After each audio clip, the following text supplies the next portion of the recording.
Where's my mug? Where's my mug? Brandon, when I need it? yeah, that's what she... All right. Wow. Well, so much warning. Okay. Well. So, Hi. Hey. Brandon. Welcome to thoughtraid. We're going to be talking about how we moved out on our own. Each one of us have moved out in different times in our lives, and I feel like this is a topic that's important to go over because eventually every one of us is going to have to become separate from our own family, and that could be an interesting and exciting and or scary process, or both. So we're going to go over that today, and we have a special guest with us today, Noah, so let's jump right into that.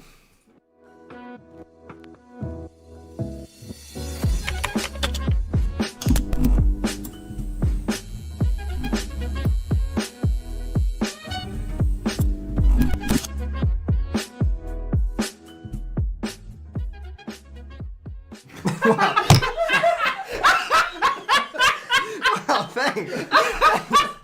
That's what I wanted. Zoomed all the way in on Noah's face. Well, welcome to Thought Raid, where we take thoughts and find better ways of thinking about them. I'm Tim, this is Brandon, and with us today is Noah. Yes, hello. As we get naked. For it's the Monday. 79th time in a row. 79. Wow. Where we metaphorically get naked about things going on in our own lives and how we're handling them.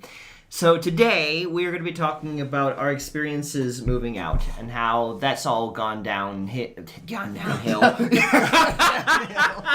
Tell us how it's been, Brandon. I moved out, and that was the first no. Wow. That is not true. But, so yeah, we're going to be talking about our experiences moving out and how that's been. And so I'm excited for that. The microphone just looks like another person. It does. Oh, gosh. There we go, whatever. Sorry, guys. So per usual, this is going to be something that you are going to start off because you're the one who has the notes. Yeah. Oh, okay. Well, guys, if you've been following our YouTube channel, for the month of January, we've had a series that we put out every week, every Thursday, talking about change, making goals, your resolution, like why you want to change, making decisions, and all that stuff. And so this is a very prudent conversation that has been in the works for a while because Noah has been through an interesting year in the past year. And as Brandon was talking about earlier, we've all moved out in our own different ways. I moved out when I was 29 or 30. I was with my parents for a long time. Brandon wasn't quite as old. And Noah, how old are you now? 20. 20. Yep. Super young. And so, just thinking about the life progression, coming through COVID, the world's been turned upside down. I read something earlier where it's talking about how CNN put out this thing that said, millennials are now co-owning houses. And somebody responded in a tweet to that saying, well, what TF do you think we're going to do? We're poor. Nobody can afford housing, especially in the current market. And so moving out in general, much less during a pandemic, is really scary. I know I faced my own wall of awful. And my rent was $300 when I first moved out. I lived with a group of guys. And even that, I thought, man, how am I going to afford this, And people are paying $1,500 just to rent a house now by themselves. So I guess we'll start talking about the wall of awful, which if you guys have been following this for any amount of time, the wall of awful is basically something that's between where you are and where you want to go that really sucks. And every time you see it, it's like, and the more you try and go around it, the wider the wall gets because there's more and more obstacles. So Noah, like you're 20. At the time you were working for Chick-fil-A. Correct. You lived with your parents. Would you talk about your household and what that was like, and what you were brought up to think of as like a family dynamic, and what you should accomplish or should have prepared before you move out? Yeah, so I come from a pretty decently sized family. I have 4 little siblings. And so to give some preface to all of this, I didn't really think about moving out until after I went to Texas on a mission trip. And that was, I went to YWAM, which is Youth with a Mission. And I was in Texas and then on the West Coast for about 5 months. And that's where I got my first little taste of I'm not at home anymore. and I still had like accountability because like the leader's there and like, but I had more freedom as in I had to take care of like how am I going to manage all my free time and what am I going to do and the friends I make and all that stuff is more all put on me. So what was that like when you first moved in? Because I know my wife, Ariane, went to YWAM and she was kind of describing it to me. So you walk in the first day and talk about the living conditions and meeting your roommates and what that was like for you. Yeah, so my family, we drove from here all the way to Texas. So it was a... Wow, that's like a 20-hour drive, isn't it? Yep, it is. So after that, I said goodbye to all my siblings, and then I got put in a dorm room. I was like one of the first people there because I have like this whole theory. I'd rather be like a day early than an hour late. So I was the first one there, and the other people there I didn't know. So I was in a whole different state. I knew absolutely no one. And it was weird. Very weird.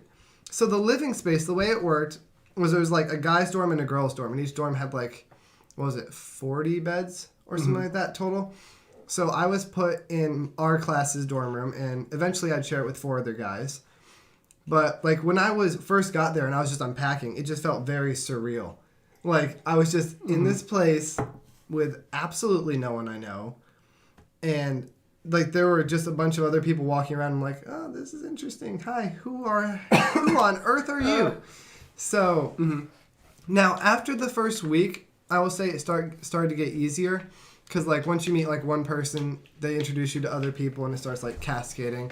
And then, like, new people come in who also don't know anyone, so you just, like, bond with them and everything. But that first moment, it was a little overwhelming, to say the least. Was it scary overwhelming, or just like, oh, this is exciting overwhelming? I'd say it's, like, a 50-50 on both. Like, I was really excited, but at the same time terrified, because I'm a massive introvert, and knowing no one's, like, a little, a lot. Yeah, did you stalk your roommates before you moved in? No, because I didn't know who they were. Gotcha. I didn't know anything about any of the people I would be living with. Would you have stalked them if you knew? Yes, 100% I would have stalked them. There was no doubt in my mind. You know, when I moved out, I moved into what we call the Friendship House with Seth Wingate, Donald Lawson, Cody Miller, David Huffsteller. I think that's all that lived there at the time. And I totally stalked them on Facebook. I'm like, what am I getting myself into? Like, are these guys neat freaks? Are they... like clean Nazis, because I definitely wasn't tidy. And the idea of changing what had been consistent for me in my living situation for 30 years, that was super scary. Super scary. I mean, you haven't lived 30 years even now, but still. So you get there and you experience this new whole thing. You go through YWAM. You come home. Did you move back in with your parents? I did. Yeah. Yep. So what was that transition like? That, actually, I will say was harder than when I went to YWAM the first time when I got dropped off in Texas. Because, like, after 5 months, you forget a little bit what it used to be like. And then I go from, like... So I went straight from outreach to home. And on outreach, every day you had 10 hours of things you were doing to help people and constantly go. And then I go home, I don't have a job yet. And I feel like I'm not doing enough, kind of, like in that next season. Yeah. And then I have to get used to, again, having all 4 of my little siblings around me again. And, like, I love them to pieces, but their love languages are very different than mine. So my love language is space. So that took some readjusting. But when I was noticing a couple months into when I got back that something didn't quite feel the same from before I left. And at first I just kind of pushed it aside and like I got a job again and just started going about my life. But there was just something at the back of my head. I'm like, this doesn't feel like where I'm supposed to be for a next while of my life. I think the best way to put that. Yeah. So you moved in. So you went from being in a homeschooled, multiple people environment to being thrust into YWAM, dorm, random people, your life getting shaken up and you not being in control. Now you're back and you're trying to reacclimate in this situation, circumstance that you were in for 20 years of your life. And you're like, I don't know if this should be. So, like, did you know immediately that you needed to move out? Not immediately. It took, I'd say it was probably like around July. So I came back in December and I didn't really know I needed to move out till like July. And it wasn't anything bad. I just started like having something like in me that had like a little bit less peace with where I was at in like my current situation and everything, and like things I wanted to do that I couldn't necessarily do because and everything like that. So that's when I sincerely started praying, like, God, what do you want me to do for my next step? Like, do you want me to start looking into houses for myself to rent? Do you want me to find roommates? And that was another issue was I didn't know really of anyone that was looking for a house to have roommates. And moving out literally by yourself is like really expensive. At the time, working for Chick-fil-A only pays you so much. I could not at all afford that. Unless you're in like a teen movie, then you could be working at a grocery store as a bagger, and you could have this loft apartment in New York, and drive a sports car. It's like, how do you afford this crap? Yeah. But that's kind of in tandem with everything that was going on with you, Brandon. Your whole move out, move in, move out situation. I mean, like, both times were not necessarily considered to be the best or right time for me to move out. First time, I guess, maybe even more so than the second time. But the first time, my parents were, I think, a little more reliant on me and the finances I had coming in to help supplement with what they were going through. I think, or maybe I misinterpreted that, because the second time around, they were like, it's not that we're financially strapped, it's just we didn't feel like it was the right time. Either way, they did not feel comfortable with me leaving, but I, just continued to not be able to fit into the mold anymore, that I was able to at one point.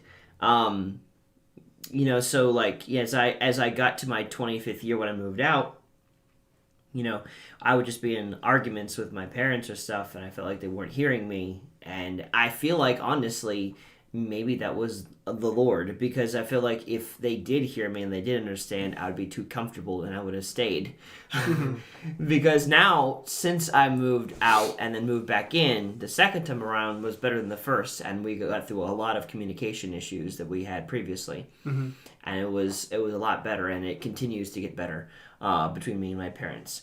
But if I didn't have that constant cognitive dissonance between, I feel this really much, but my parents don't seem to see it, and I'm fairly certain I'm not wrong, I would have probably still been there. So by the time we got to, again, that 25th year, I was working full-time at the walking company, and I enjoyed that. But it didn't feel like I was making enough to live on my own.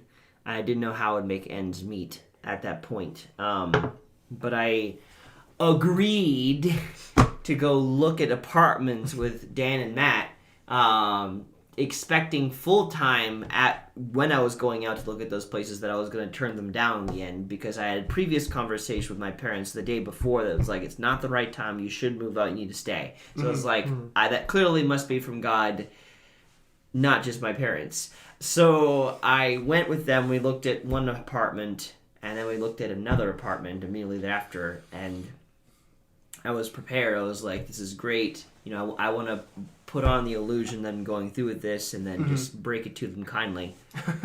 And then we saw the second apartment, and it was everything we needed and then some. And That place was really cool. It was. I agree. The location was perfect. The rent was perfect. The rent was perfect. The odor, it kind of smelled, but it was perfect. You live there long enough, you don't even notice the odor. I'm just kidding. It just, how some apartments have that apartment smell? It's not a bad smell, but it's like, oh, this is home. This is kind of weird, but it's home. Yeah. Yeah, no, it had its own unique smell. That, don't get me wrong. And then, of course, when I had certain neighbors living, it also had the smell of weed from time to time. That was fun. Not really, but it was it was what I had to deal with. And we were there, and we're looking at this, and I'm like, it was a bit of a challenge, because going to that apartment was a step down from where I was living. It was like walking out of Egypt into the pre-established promised land. It was like... What do you mean it was a step down? Just because your parents had the fish tanks and they had marble countertops? We had a 5-bedroom house at the time.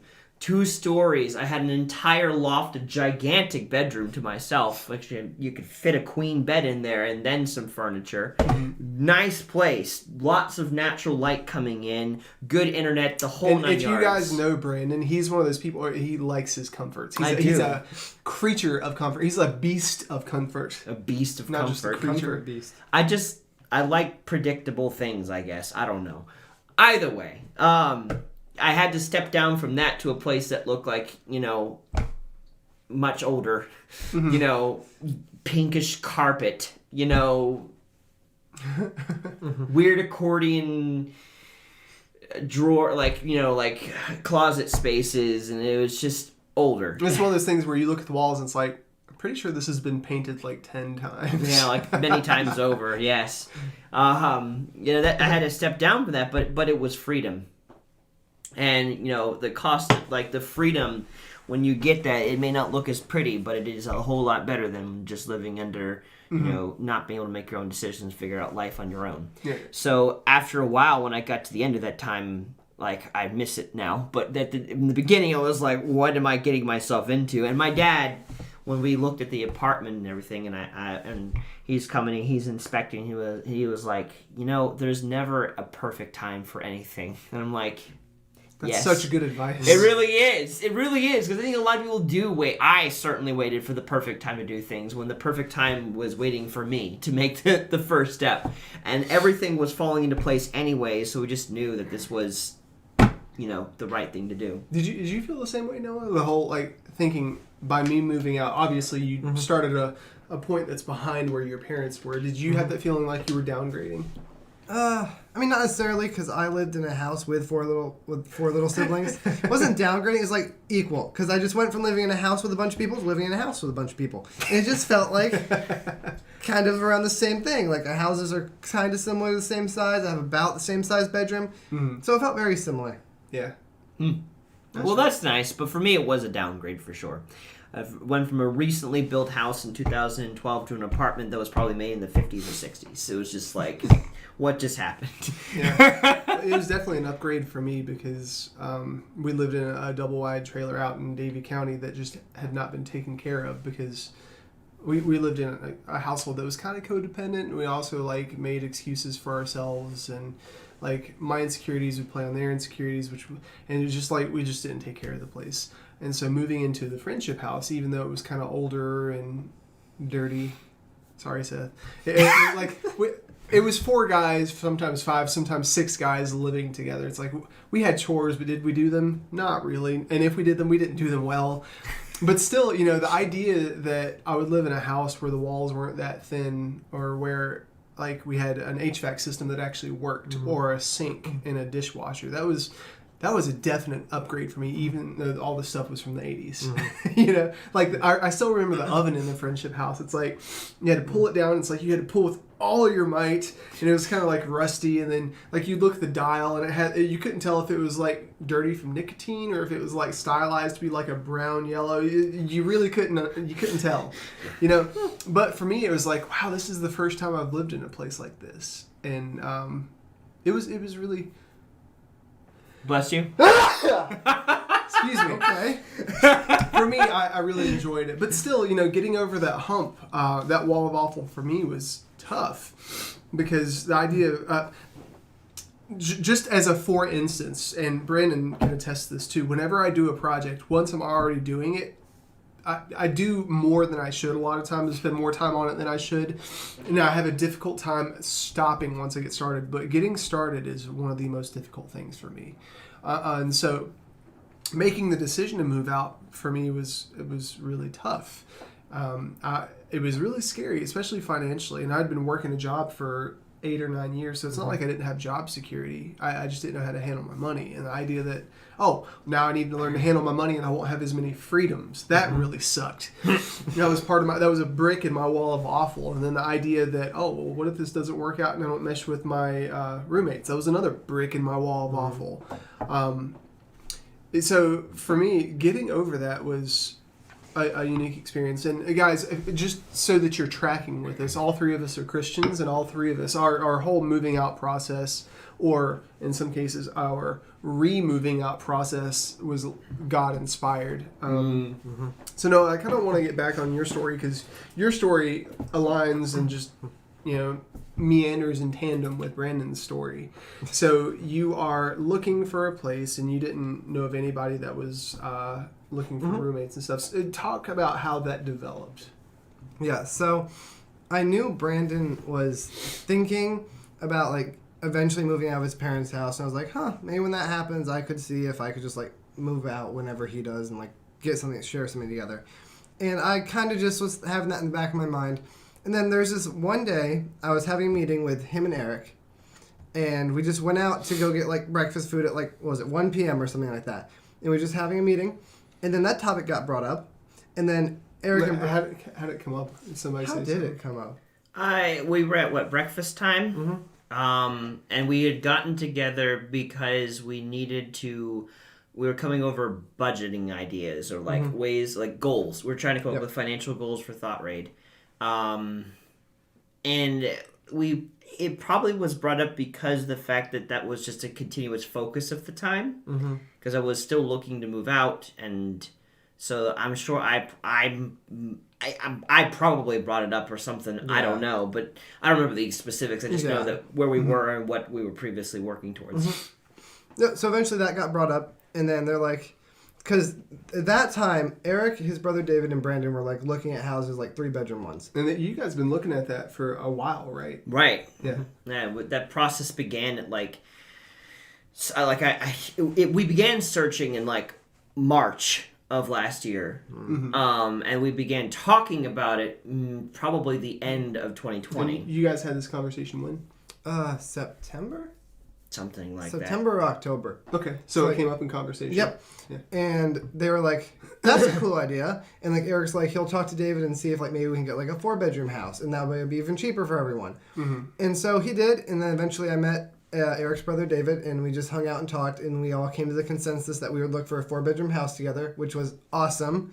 That was also my first time eating at Waffle House. Freaking awesome, isn't it? Oh my gosh! If you guys have never had Waffle House, it's so weird. Jacob also likes what you've never had. Okay, so next member meeting, guess where we're going? Oh my gosh, Waffle House. It's so good. Get the peanut butter waffles. You will not be disappointed. Or the All-Star breakfast. It's like $9 and you get 6 things. Oh my gosh. And the service, they don't care, but they don't care in a loving way. They don't care in a loving way. Shout out to Waffle House, our sponsor. I knew it's not a sponsor. That's the new slogan. We don't care in a loving way. What? Honestly, that should be the Christian slogan. It's like, we don't live your life, but we love you. Wow. Okay. Anyway, back on track. Yeah, so we decided to start looking for houses together, which was awesome. And then so they started looking at everything, and it was when I was at the beach with my family, and they were like looking at different houses, and there was this one house that like the 4 of us all loved. Like we looked at it, it looked great, it was perfect, it had good space, it wasn't that expensive, it was like localized well for everyone's jobs and everything. But then apparently the person said someone else put a down payment on it. So we were like, okay. And then we just kind of started looking at other things. And then like, what was it, like how many days later was it that? It was less than a week, I want to say. Like under a week later, I all of a sudden get a notification that's like, oh yeah, we got the house. And I'm like, I was semi-unprepared for this. Like emotionally or financially? A little bit of both. Like I was expecting us like not to have a house till like end of December, and this was like beginning of November. I was like, huh. And guys, if you are a young male in America under the age of like 25 or 26, 3 months in advance financially, most of us are not prepared for anything. Like I used to work at GameStop, and guys would have to frequently. Most of my clientele was young 20s males, and they would pay off video games that are $60 for months at a time. So the idea of dropping all this money on a house 3 months in advance, I feel you. Yep. So then I had to pray and figure out money and everything, which I did. Praise God, which was awesome. And then came the thing of like.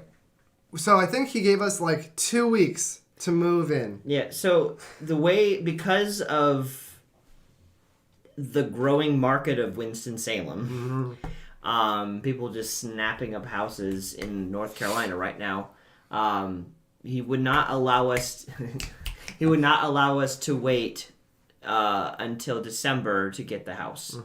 He required that we would get it and move in by the 18th of November. You guys are renting, right? We're renting. Okay, yes. Because I thought David was looking at purchasing. He was. Okay. The market was too high. Gotcha. Yeah, at the moment. And it's still continuing. I don't know when that's going to stop because people will continue to move into North Carolina. Either way, we had to get it right then and right there, which was crazy because that meant we had to pay deposit. Yep. We had to pay a prorated first month's rent, so it was like $700 or more or something like that. Yeah, it was like and then we immediately had to turn around and pay December's rent. Oh, gosh. Immediately, like just. So I was bleeding from the chest, cash, because there was no, like, it would not have been as traumatic if we didn't move in until December, but we didn't have that option. Yep. So it's just like a lot of money out of nowhere. And you were still working at Chick-fil-A at the time? Actually, by then, so when we first started looking at houses, I actually wasn't working anywhere. I was in between jobs because I quit Chick-fil-A because it was just getting way too awful. Like, it was not good. So And so at this point, did you have money saved up? I did have money saved up. Just not as much as I was expecting to need. Yeah. But I had a good bit saved up. But also a cool thing at that, around, like, I'd say 3 days before we officially got the house, I got a call, and one of the places I applied at was CVS to be a pharmacy technician. And the lady called me. She said, I got your application. I'm going to give you an on-the-phone interview. So she gave me an on-the-phone interview and said, okay, you're hired. So I hadn't worked, but I technically had a job, which was really great. Like, that was perfect timing. Like, that, I know that was God, because, like, getting hired without ever meeting anyone there, having to go in for any, like, actual physical interview for, like, a physical job was, like, really cool. But there was that little bit of uncertainty of, like, I don't know when I was going to start, because there's a bunch of hoops I had to jump through before I could, like, officially start. But, yeah, so that few weeks had a lot of turmoil. It was exciting. And it was like, oh my goodness, I'm actually moving out. But at the same time, I was like, I'm moving out. I have a lot of things I got to get ready. Like, I had to pack. I had to figure out my job. I had to figure out how I'm going to get the rent money. I had to figure out, like, who was doing utilities, who would take care of what, and all of that. Yep. So that was, like, very interesting. I'd say about a month until I got, like, back on track and settled and consistent with everything. Yeah. It was. I feel like it was even more chaotic for me. I don't know, maybe it wasn't, but for me it felt extremely chaotic because here I am moving out of my parents' house for the second time in a row, but it's all happening too fast, so I couldn't get off work. So you had to come and take my stuff out of my parents' house, which I'm very grateful for still. Which I felt very terrible about, too. You should feel terrible about that washing machine. The rest is fine. But we have it. The second one. Yeah. So you had to move that out. So, like, life is happening. Not only that, but, like, I had just had UGN's first ever major get-together before that point, which was... the Thanksgiving thing. Yeah, the Friendsgiving that we had, like, a week before we moved out. So that happened, and then I had to work. And so, like, life just kept happening around me, and I was just caught in its current and moving along. Like, I guess I'm going this way now. I was not entirely confident this whole time moving into it. I was like, I don't know what's happening. Like, this is just happening. Like, I hope it works. I wasn't sure, like, what was going to happen with... Still wasn't entirely sure at the moment. Was I going to have full-time? Was I not going to have full-time? Was I going to have enough money? Was I not going to have enough money? I don't know. I was navigating all of that, and it was being navigated kind of for me, which felt irresponsible as a 29-year-old. But that's what was happening. I'm going to go to work and make some money. You guys move all my stuff. That's what happened, but it wasn't my choice. This is what happened because the only time that they were able to get together that truck was a Saturday, and that was the week. Like, I couldn't just say, "Oh, excuse me." Like, do you know what I did when I moved into the Friendship? What? You remember that white Volvo that I had? So I used to live out in Davie County, which from Winston-Salem is a good 30-minute drive. The Friendship house is in Winston-Salem, but on the other side. So you get to Winston-Salem, then you drive 15 minutes north. And so I packed. I would start at my parents' place. I would pack as much stuff into that Volvo as I could. I had all this, like, I had half of a bunk bed that had never been put together, and I had a desk and all the stuff I'd hoarded over the past 30 years. And I think I must have made 12 or 13 trips back and forth by myself. Wow. Oh, and while I was working, so this is why I'm better than you, Brandon. This is the whole point. I'm just kidding. Okay. Here we go. But, like, I would work, and typically my shifts were like 2 to 9:30, really like 2 to 10, 11. I would get off work, I would go home from Haynes Mall. So I would start at Haynes Mall, 30-minute drive home, pack my car up, drive all the way to the Friendship, go back, make another trip, and then I would sleep on the floor at the Friendship and get up and go to work the next day. And then the next day I would do the same thing. Wow. Until it just got all moved.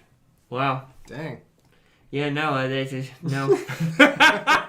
First time I moved out, my parents helped with the truck, and we got stuff into the truck and moved. Second time was moving into the apartment with Matt, so that was just as simple as Tim came with his hatchback trailer thing. We packed it in there. Tim Orger. Tim, yeah, the other Tim. Big help. Very big help, constantly. Took it from there from one place to a very short distance to the next. Super easy. Third time, parents got a truck. You helped. Didn't pack up as much. I thought I did a good job. Oh my God. I did not do Oh no. Okay, so this guy, he's like, hey guys, I need help moving. And so we all show up at like 10 a.m. or something, and there were like 12 of us. Nothing had been packed. Nothing had been packed. Like and so boxes. we were walking around, Brandon, where does this go? Where does this go? And we were just like, you guys want to order pizza? I don't know. Okay, not nothing. I did already move some things, and I did pack up some things, but there was still a lot that still needed to be packed. Stuff the you learn. entire So guys, kitchen. if you're moving out and you ask your friends to help, spend 2 or 3 weeks ahead of time just getting boxes and putting stuff in. Don't be a Brandon. Wow! Now that sits in my mind forever and a day. Amen. The first time is like I felt like I did a lot because like I feel like in comparison, how I moved out the first time was probably worse. Well, okay, so I have helped a lot of people move, and there have been much worse situations. You could have started with that, Tim. You didn't start with that. No. You started with, this is so terrible. I was upset because you didn't have all the boxes Well, packed I up wanted and to ready make to it work go. because I never want this to happen again when you move out. Fair. Like, next time I help you move You out, Brandon, traumatized I want me. you to be ready. I will be ready, but it's going to be a while from now. Well, I don't know when it will happen, but it'll happen eventually, I'm You'll sure. get married next year. That's what I'm hoping for, but we'll see. Anyways. And you'll still be living in the house with David and Eric and Noah. No! I don't intend on that at all. But, and then the last time, the last 2 times, you guys have been a great help in getting me places, which has just been helpful. It stresses me so far out to move. I thought you were going to say something else. No. It just, stop. It just stresses me out to move. Moving is very stressful for me. And maybe it's because of my expectations, but when I moved in that first day when we got into the house, I unpacked all of my stuff. I was impressed you did that. That was a lot of stuff. We filled his room. Yes, I had just worked an entire shift. I came home, my boxes and stuff were in there, and I just spent the rest, another 3 or 4 hours just getting everything set up the way I wanted it to because I could not rest until my room was mostly That's packed. such a good feeling, though, isn't it? It Like, is. Getting moved in. My clean. legs were jello, but I was in the bed and we're good. The big so if you're a gamer, the big thing is when somebody finally computer. moves in their computer or their Oh game my system God. or their TV. Because I remember when you guys were moving out of your most recent apartment, Dan had already moved out because he got married. Yep. And then it was you and Matt Picorni, but Matt Picorni had gotten married and had technically moved out. But I remember the day he came and he got his computer, you were like, Tim, Matt came and got his computer today, and that's when it hit me. He's finally gone. Yeah, that was such a big moment when that happened. I was just I realized when you're a gamer and the gaming the stuff is gone, they're not coming back. So it was just I'm alone. That was the first time also living on my own for a couple of months. That was crazy. Yeah. So Noah, you moved into this house with them. You finally get in. What was that like moving your stuff into the room for the first time? Especially the first night there is very surreal. I didn't do what Brandon did. I just unpacked the bare necessities. So threw my clothes in my closet and built my bed. Mm-hmm. And I just was laying there this is weird. I was able to. So at my house, most of the times, as I'm an introvert, I have to wait till the next oldest than me goes to bed before I get alone time. So Okay, so you guys did like a tier thing? As far as yeah, when you kind go to of. bed? Yep. Okay. So I was like, couldn't really be by myself until like I'd say after like 10 o'clock or something like that, and then I had like 2 hours of me time. Then I went to sleep. But it was like at 8 o'clock, and I was like, "There's silence," and that was the most surreal thing. Everybody had their headsets on. Yeah. Because in Texas, my roommates, they were like the most extroverted people on planet Earth. So they were up until like midnight just goofing around and throwing massive like soccer balls at each other. Because they were all not nerds at all. They were like the sports type people. Oh my gosh. And like, yeah, the extroverted sport type people. Oh, no. I was like the only nerd in our entire school group.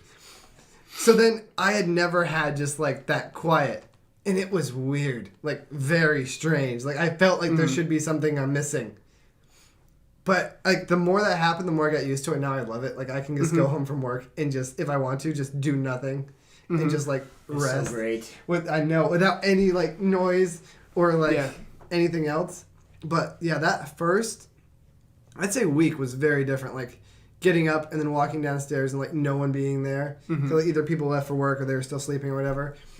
But yeah, it was definitely different. Do you ever have one of those moments where you'd be like in the kitchen or something eating food, and then like one of your dude friends, like Brandon, Eric, or David, would come in? They've still got their pajamas on. They look like completely not how you'd see them. What? I mean, they sometimes look like the same in the wild as they do when they first wake up. But like they come in and it's like, wow, you haven't bathed or brushed your teeth, and you just see them completely unraveled, and they're just getting. What was that like? That didn't really we don't have that much in our house. I think there's like only like 1 or 2 times that's happened before. But like for me, I go down in my pajamas rarely. Like sometimes I do, but most time I get dressed before I go downstairs. But like when I do that, it doesn't faze me because again, I had 4 little siblings and we had pajama days. We were all homeschooled, so like there'd be days where everyone's just a mess and that's just life. So it might have happened more than I've noticed because that's just was my life for 20 years and I just don't notice it. It's very likely that it happens more than you notice because I am Okay, very there we go. frequently in There my we go. pajamas when I don't have anywhere to go. Yeah, I must just be very passive to that because What's it like having your own shelf in the fridge? we don't. We don't, not yet. No, it's not organized. It's Everyone knows what It's their bad. stuff is and everyone just keeps their stuff to themselves and knows what's theirs. Oh my gosh, We that would need more. stress We me out. need. We need a freezer badly. Look, We're playing Tetris with our I'm freezer. throwing this out now. If you feel obligated to help yes, Thought please. Raid, please consider donating a nice new fridge And freezer. or freezer chest. We need it. And there are 3 Thought Raid people in that house, so Yeah. yeah. Wow. Who all work jobs and can afford their own fridge, but they spend money on video games. Let's be real. Oh look, we. Look now. Let me get some more shade. Hang on. Ooh, what's that? Shade. Yeah, so I want to move on just a little bit. So we talked about the wall of awful and making the decision and everything that led up to it. And guys, if you're watching this and you're on the precipice of making that decision and you keep putting it off,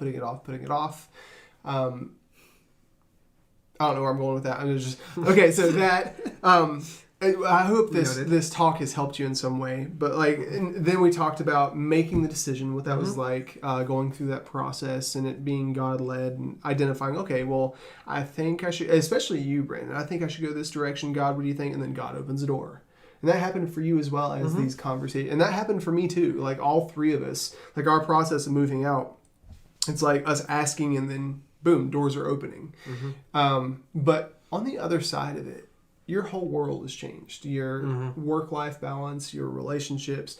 I want to talk a lot about accountability if we can, because I think that's a big thing too, because when you become an adult and you get in your own space. I remember the dating life versus the married life, and my standards were a little bit different because of my relationship with God. There are certain boundaries that I didn't want to encroach on, and it's different for other people if you don't believe in God and you're of the world, which is okay. I'm not going to judge, but back then when we were dating, we if we wanted to spend time together, like late at night, we would have to go someplace public, boundaries, And now that we're married, getting a house and moving into a house and making that transition, being on the other side of it, it's like we can lock the doors and we can have like a pizza party, or we can like watch Netflix or do other things that married people do. it's completely different. So like on this side of it, what is that like for you? Yeah, like for me, I think that's where Texas helped a lot. Mm-hmm. Was because there was still leadership there that like held you accountable to some things. But like again, every second I dare you to spend a whole day where you do literally nothing. And I What a great mom! No, gosh, she is an amazing mother. But at the end of that day, I felt awful. I don't know what it is, but like I feel like I have to do at least something small in my day. But like now having all this free time. Like, in having that, God's really been teaching me, like, how to rest more and, like, not always have to be busy and how to, like, enjoy the quiet and, like, how much I actually needed that. And I didn't realize I did because of how challenge busy. accepted. Your girlfriend's on the Oh, I see that. Yes. Message retracted. Yeah. You can't retract it from our Retract chat. it, too late. But, so, I think a lot of that was just God teaching me, like, it's okay to slow down. Mm-hmm. Because, like, I used to struggle with, like, my identity, and I used to, like, I struggled a lot with it being based on, like, performance-based, and, like, I had to do X, Y, and Z in order to, like, feel accomplished, like, I did things, or, like, that I was important or valued. And, like, that's just something that the enemy kept putting on me myself. Like, I don't know where it came from or anything like that, but God set me free of that when I was in Texas, and it's still been a process of learning to slow down and breathe. Mm-hmm. But, like, I've been getting there, and especially being by myself has helped a lot. Because now I have those times of quiet where I can just, like, God's, like, nudging me. It's okay to just calm down. Mm-hmm. So I'd say that is one of the big areas it's, like, massively God's been challenging me at in this area of my life. It's just savoring those resting moments and realizing they actually are important to take and that you can't keep going forever. Yeah. I know that for me, moving out presented a lot of accountability issues that I took for granted when I lived with my parents. Little things like paying property taxes and, just maintaining a home, which we didn't really maintain, but it was just taking care of things. Because when we got this place, when we lived in the apartment, we had rent that we had to pay for, we had utilities we had to pay for, we were responsible for both of our vehicles, paying the taxes, upkeep on those, doing our taxes, all the minutia of life. And then we moved into this house, and all the stuff that I thought that I could not handle, I've handled. And when you own a house, the game is totally different too, because there's so many things that you could just say, well, I'm just gonna let this slide. Like, I don't know, certain things falling apart, or changing your filters in your air vents. Man, spending $70 on filters to change all the filters in your air vents of your home, it's not something that I would have done when I lived with my parents. I would have spent that $70 on plush toys and video games, but just reappropriating the expectation I have for myself to be responsible was a big change for me. Yeah. But then there's other things like what I allow and I don't allow. Inside these walls, nobody can tell me what to do. And a big thing for me back then was pornography, and put that on ding. It's been a while since we said porn. Yeah, now it's just been replaced with that's what she said. That's true. But I remember living with my parents, I had struggled with pornography my entire life, and it wasn't one of those things where it's like, I was a grown man, so they couldn't really tell me not to do it. But the idea that somebody would walk in on me as I was watching it was always there. But now, I lived by myself and I could do it if I wanted to. So it's like, I had to determine for myself where that boundary would lay. As far as respect for God and my relationship with Him, and also my wife, And so stepping into that resolve and understanding and taking ownership of that, realizing that if I don't do it, nobody else is, that's been very confidence building for me. So I don't know if it's been the same for you as far as like taking care of your own responsibilities, if like you have more confidence now on the other side of it. Yeah. I'd say especially, like, I never knew how many tiny things you have to purchase. Like, stinking laundry soap. Like, what? You have to pay for laundry soap? It doesn't just appear on a shelf? yeah, I know. But it's just, like, the little things like that. It's, like, and still some slip by me, like, oh, shoot, I'm all out of, like, toothpaste. I should probably go buy some. Or fabric softener. It's like, what the heck, man? Or a plunger. Have you guys bought a plunger yet? We have I have bought a toilet cleaner recently. And David brought a plunger, I think. I also just bought a butter dish. dish. Why? Because Eric and David like to I was leave like, leaving a a stick plate. of butter outside in the open. So I'm like, we need to have that covered because they What? already had cockroaches, so we don't need to have that again. Oh, so I think that's interesting to talk about. Let's talk about cockroaches because Okay. Wow. okay, so this is something that's not something that you look forward to dealing with when the prospect of moving out. Like when you're getting married and you think about getting a house or whatever, you think about, oh, I can have my own space, or we can do stuff that you couldn't normally do in public, or just being able to not have somebody jumping down your throat about cleaning up your laundry or whatever. But then on the other side, there are annoying things you have to deal with. So you guys recently had an issue with cockroaches. So would y'all talk about that for a second? Brandon Like how had you most of navigated the it? interactions with I sure that did. issue. Yeah. Well, you can probably lump cockroaches in with the experience of dealing with separate people with their own standards. Yeah. Well, that's not completely fair either, because sometimes you move into a place that's got a pre-existing. Yeah, but that's the condition. thing. When we moved into the house, the guy said they did an inspection, there was no bugs. So Yeah. I can only go by that. Yeah. So they didn't exist when we moved in, and I didn't notice any when we moved in. I didn't either. Except for ladybugs. Ladybugs were everywhere. Ladybugs, those and stink bugs, man. Yeah.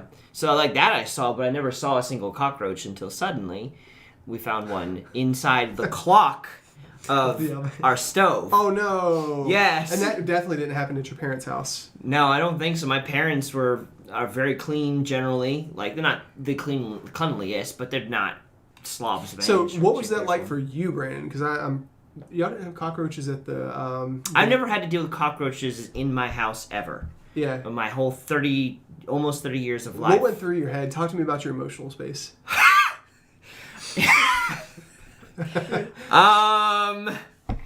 I was angry. I was disappointed. I was anxious. I knew that this all. I felt like it rested entirely on me. I didn't have the confidence that anyone else but me would get this taken care of. Because when I was living with my parents took care of the insects. We moved into the apartments. The apartment complex took care of the insects. Now when I lived in this apartment, I feel like I've already been stepping up in my game when it comes to getting certain things taken care of. Mm-hmm. I still haven't quite gotten to the place where I'm taking care of all of the bills, but that's been fronted to David. But I'm still like on top of a lot of things just from my experiences. But it was just like what the heck? Like, because, it's just the standards of cleanliness is different between Dan and Matt to our group. And so it was just a range. Mm-hmm. It was a range of emotions. Tim? What about you, Noah? Was that the first time you'd experienced them? The cockroaches, yes. Yeah, it was. It was interesting, and speaking of which, I still gotta give Brandon money. But That's right. Because this was like a I month do. into you guys living there, and all of a sudden you're experiencing this. Like, Cockroaches. what'd you think? I mean, it was annoying and inconvenient. Okay, the funniest part was, so the bug guy came, right? It was like Saturday or something, and I didn't have to work till 11, so I was just sleeping in. Mm-hmm. All of a sudden, at like 9:05 a.m., I hear banging on my door.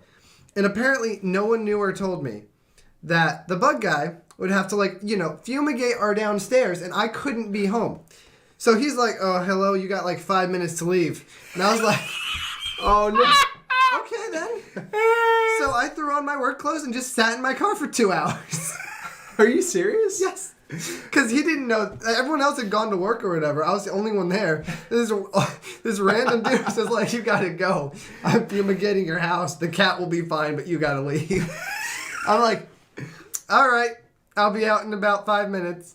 Did you send the group message to the friends like angry emojis? No, I told them in person later that night. And you told us in text too, I think. Yeah. I think I mentioned something like no one told me that. Yeah, I was gonna have to I leave was our just like, house. I felt so bad because it's like I didn't technically. I thought that the fumigation was going to be this. This was my first time, okay, like hiring someone to take care of bug. Not everything is what she says. Tim, please. I had to get on the board, Brandon. You already were in the board.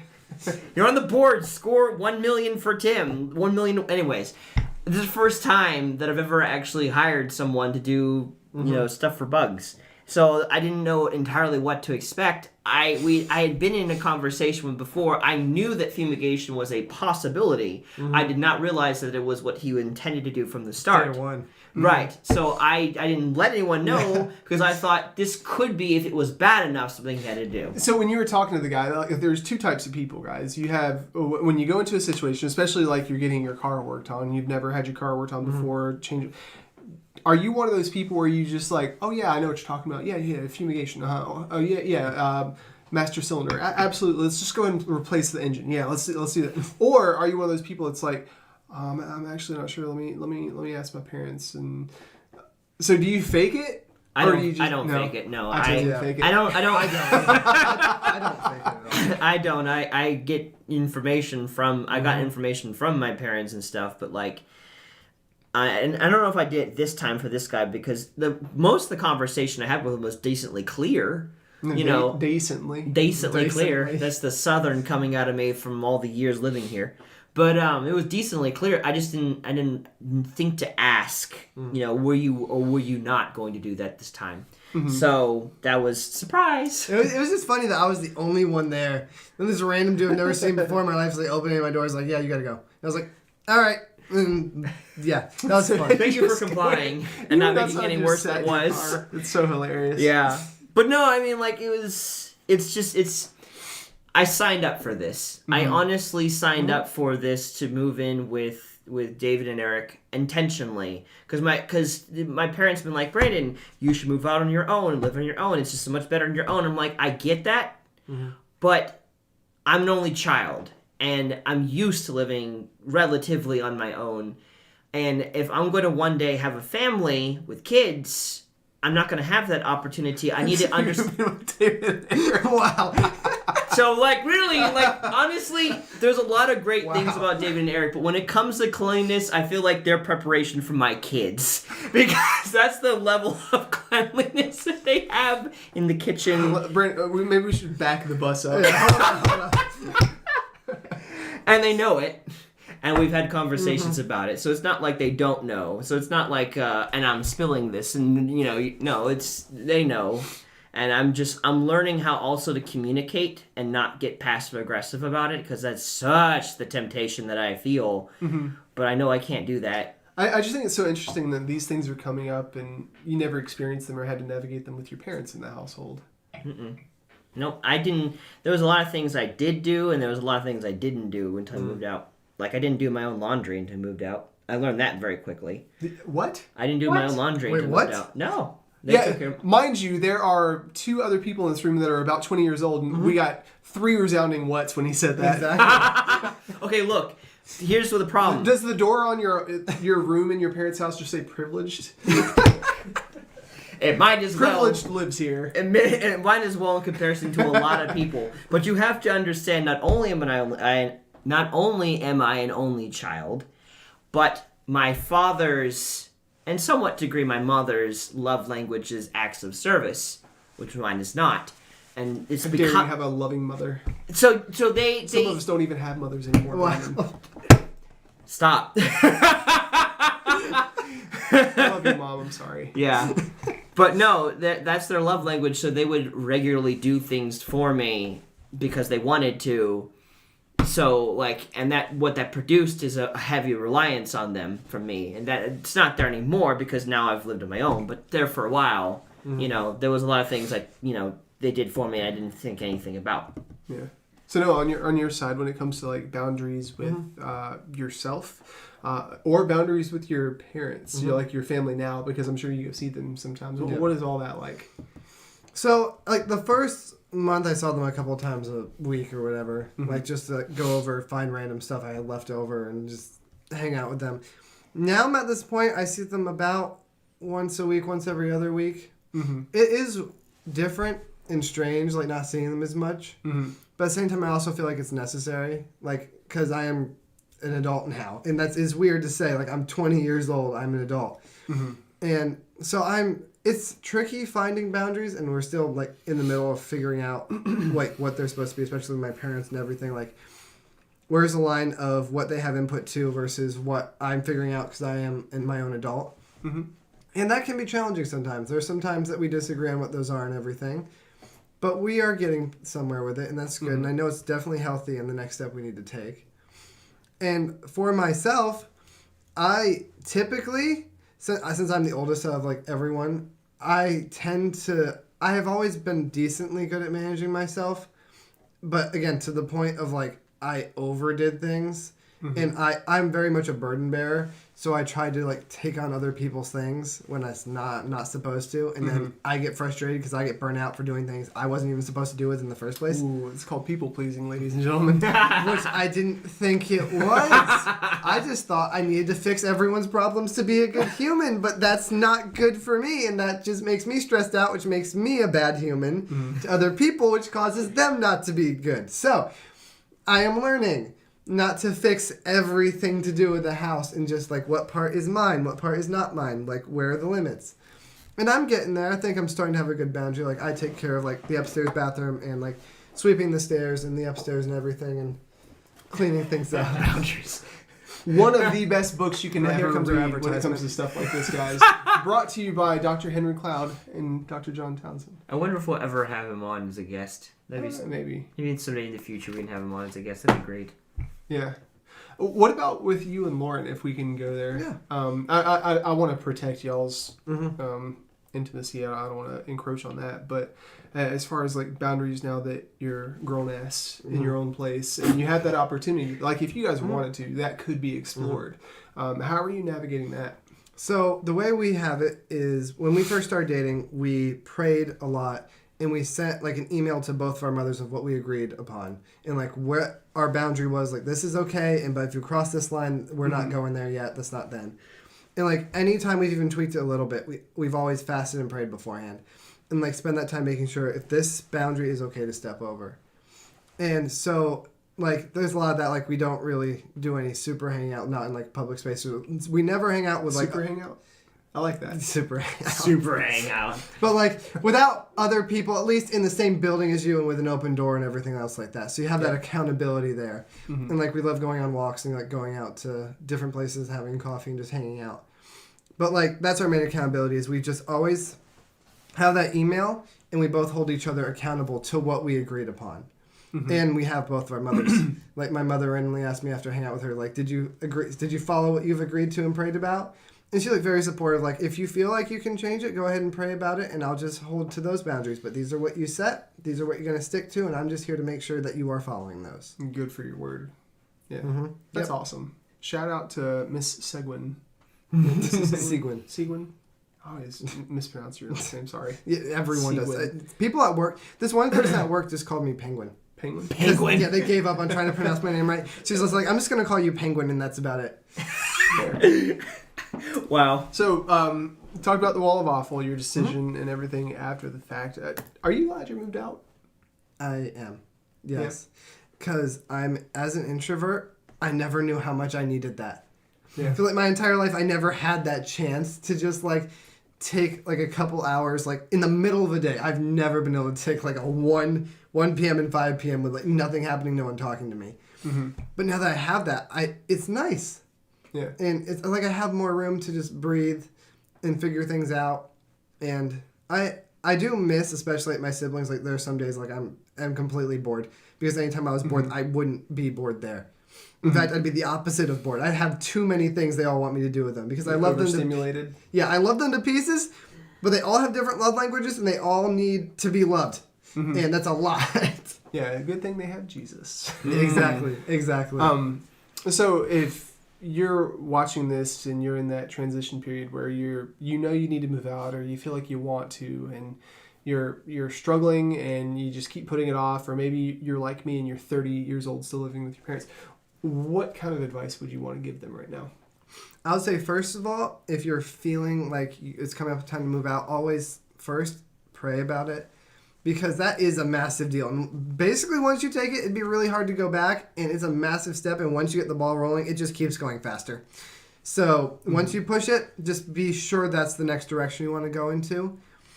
And then next, I'd say one thing I wish I had prepared a little bit more was like starting to figure out what those boundaries would be, especially with like my family and everything before I moved out. Because I didn't really, that never crossed my mind beforehand. It was just like normal life, and all of a sudden, boom, I'm not home. And I'm like, okay, there's a lot of things I have to figure out. So that's one thing I will say is like have those conversations like your family and people close to you of like what new boundaries are going to be set and what changes are going to be made, because it's not only just a change for you as moving out, but the people like for me, my family, it's a massive change for them.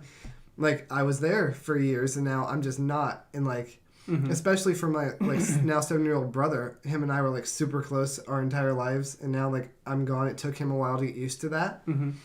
But I'd say my advice is just make sure you're prepared, like emotionally, mentally, and like monetarily wise, before you take that step. Yeah, and I know some of you don't have that luxury. Some of you don't have loving, like Noah and Brandon both have very loving households that came from, that had good standards, good expectations, and just honestly good freedoms. So if you're not in that situation, you have to move out, and you can't prepare emotionally, you can't prepare financially. I just want to encourage you to keep going. I think prayer is a really big thing too, not just like leaving your prayers at the feet of God, but just engaging, saying, God, where do you want me to go? Because every step of the way for all three of us, we stopped and just like, God, what am I supposed to do right now? And sometimes it wasn't super clear on the forefront, but over time, as we kept engaging with that relationship, just things would start appearing. Like things would be highlighted where it's like, okay, this is the direction I need to go. Kind of like when you're trying to get home from being on vacation and your phone's died and you no longer have GPS, you start looking for landmarks. When you engage with prayer with God, you start seeing landmarks that show you, hey, I'm on the right track. So I just want to encourage you in that way if you can't prepare. But Noah is our marketing person. Yes. Handles all the analytics for thoughtraid, and if you ever see promotional advertisements for us or whatever, this is the guy responsible. So if they suck, blame him. If they're awesome, send me a hate email. I'll accept it. Wow. Yeah, but thanks for hanging out with us today. Of course, Noah. and thank you for having me. Absolutely. Noah's going to be joining us monthly from now on, I think. Yeah, sure. That's good. That's cool. Yep. Sure, okay, cool. Okay, cool. Perfect. Sounds good. Just once a month. But anyways, Brandon, you want to close us out? If you really enjoyed this stream, make sure to like it and also to subscribe and hit the bell notification, because we do like to respond when people are saying, I wish I responded to you faster, Austin. I'm so sorry. There was a lot going on, but we do try. Let us know in the comments, especially, though, because we will get to that. Are you moving? Are you thinking about moving out? You know, what kind of challenges are you facing with that? Is this something you feel very confident about or not very confident about? And why? Like, let us know in the comments so we'll chat up with you and see if we can help best way we can. We do keep track of the comments. Sometimes we respond. Sometimes we just like it if it's just a really good statement. So feel free to do that. And I would like to encourage you, this one too especially. We are gamers. We love to game. We love to play Minecraft, Overwatch, Prop Night, all of it. If you too are watching this and are a gamer, in the link in the description there is a Discord link that you can follow. I would like to encourage you to join us. Sometimes when we go live we like to have guests come and join us, and especially we are thinking about planning out and intending to do a Minecraft competition in the near future. I forgot about this. Yes, and I'm determined to stick to this. It's going to be great. If you've really enjoyed the new stuff in 1.18, we're going to be doing a hardcore Minecraft competition with mods that's going to make it even harder, and the last person standing will get a gift for doing so. And we will probably, if there are more than one people standing after a certain length of time, we will have a competition in an arena to see who is the strongest of the people. So if you have any interest in that, let us know. We also need world builders.